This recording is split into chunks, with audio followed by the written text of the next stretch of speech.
Hey guys, and welcome back to our channel for week 9 of the Sideline Spice Power Rankings, Winners and Losers.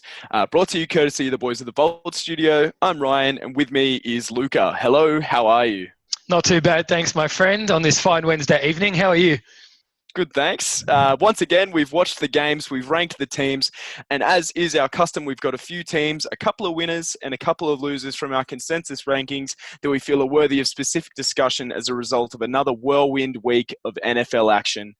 As always, at the end of our video, check out the link in the description below to find our complete rankings, and please have your say. But for now, on to our biggest winner. Yeah, our biggest winner. Part of it's been their impressive form. Part of it's a bit of market correction because a few of us had them too low in previous weeks. Our biggest winner is the Houston Texans. Yeah, after the massive trade at the deadline in which they secured Demaryius Thomas from the Denver Broncos, the Texans went into Denver and beat them 19-17, which means victory number 6 on the trot for the now surging Texans after an 0-3 start. The most impressive part of this entire Houston resurgence has clearly been the ever-improving play of Deshaun Watson. Watson is looking better and better every week and finished with yet another 2 touchdowns, only 7 incomplete passes and a passer rating of 126. Watson now has 36 career touchdown passes in his first 16 NFL games, a feat only matched by Hall of Famers Kurt Warner and Dan Marino. As such, the Texans are our biggest riser this week, jumping to number 12 in our rankings. But this team is seriously hot and is probably the biggest threat to the established Super Bowl contenders heading into the back half of the season.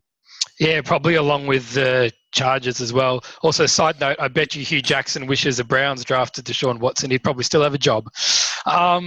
On to our next winner. So this is a bit hotly debated, but we settled on the New Orleans Saints, rising 2 spots from number 4 to number 2 after they handed the Rams their first loss of this young season.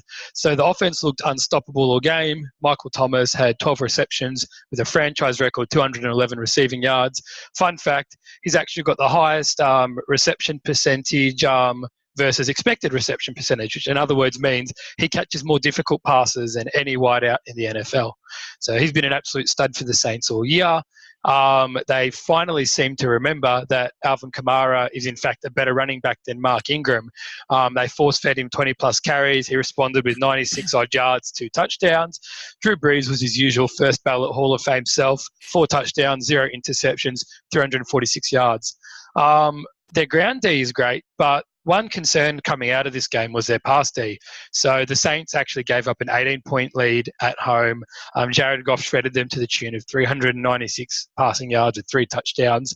And you would have to be concerned if they either ended up on the road in the playoffs or in a shootout against a similarly hot team, because it puts a bit too much pressure on their offense to be near perfect. But for now, we can't worry about the future. We can only go off what we've seen. And from what we've seen, the Saints, the real deal, playing Cincinnati in Cincinnati next week. And our honourable mention, Nick Mullins, 3rd-string quarterback extraordinaire for the San Francisco 49ers. We probably won't ever speak about you again, barring another outlandish performance in what is an expected second start this week against the New York Giants. But you deserve particular praise for your 3-touchdown, 262-yard, 152 passer rating performance against the Oakland Raiders in Week 9. It doesn't move the needle much on your team yet as they remain number 29 in the rankings, but please, please keep it up. This is everything we love about NFL football. Random aside, Nick Mullins, he cost me $50, making me our biggest loser for the week. Just kidding. Take us to the on-field one. Just kidding. Okay, biggest loser. As hard as it is for me to say, my Baltimore Ravens, dropping 3 spots from number 10 to number 13. Now, there's no shame in losing to the Pittsburgh Steelers by only 7 points, but my God, that was the most lopsided 7-point loss I've ever seen. It didn't feel like the Ravens were in it at all. Despite only conceding 23 points, which isn't a bad effort.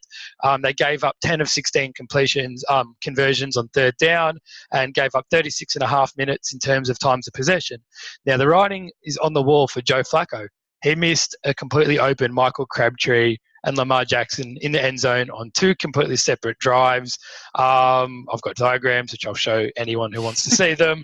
14 all at home versus 14-6 deficit has a totally different feel to it. Maybe the home crowd could have brought it home, maybe not.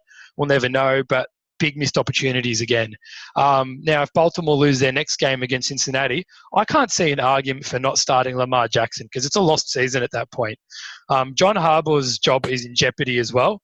So it'd be in his best interest to try something different and salvage at least something from what's going to be another mediocre middling season. Next week, Baltimore's lucky enough to have the bye. Hopefully it's enough for my boys to regroup and fix things before playing Cincinnati at home week after. Yeah, it's tough. But yeah, I think it's got to be Lamar soon for John and the Ravens. And for my sanity.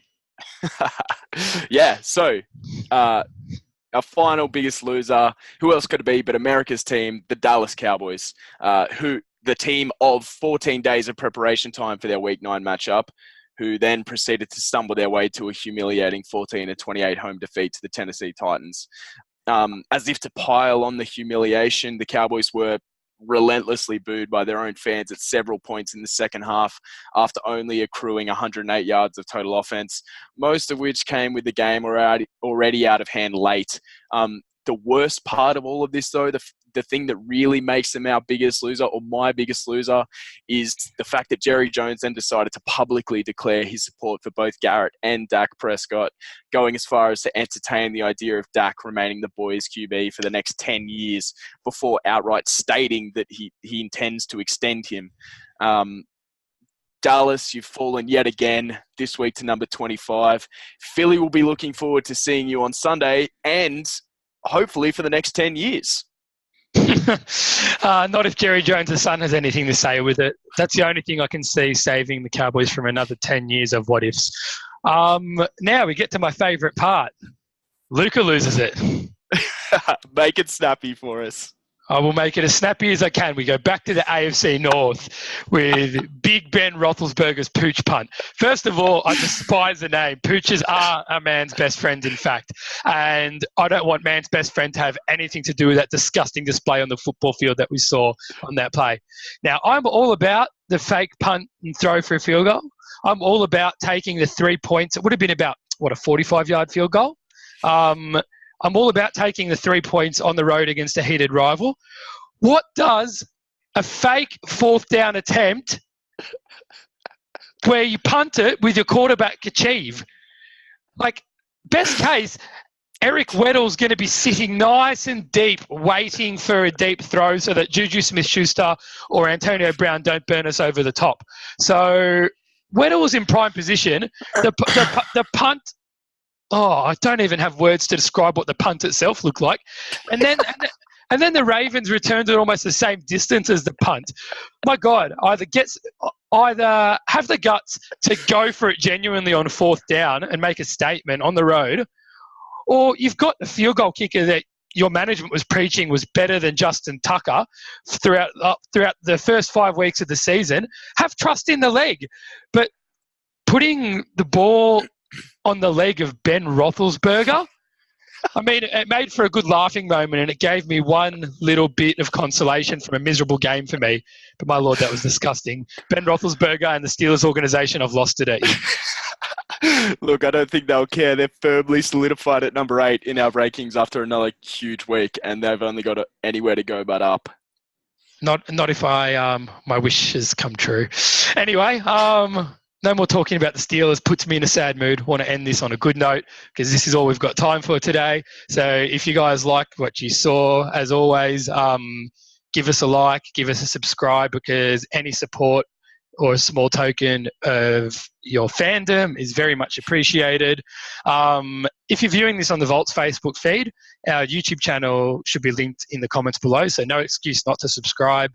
Join the Sideline Spice Army. If you're viewing this on our YouTube, all of our socials, as well as those at the Vault Studio, can be found in the description below. Make sure you give them a like. They've been really good at giving us this time to talk. Very much appreciate it. That's all from us this week. Goodbye, my friends. Cheers, guys.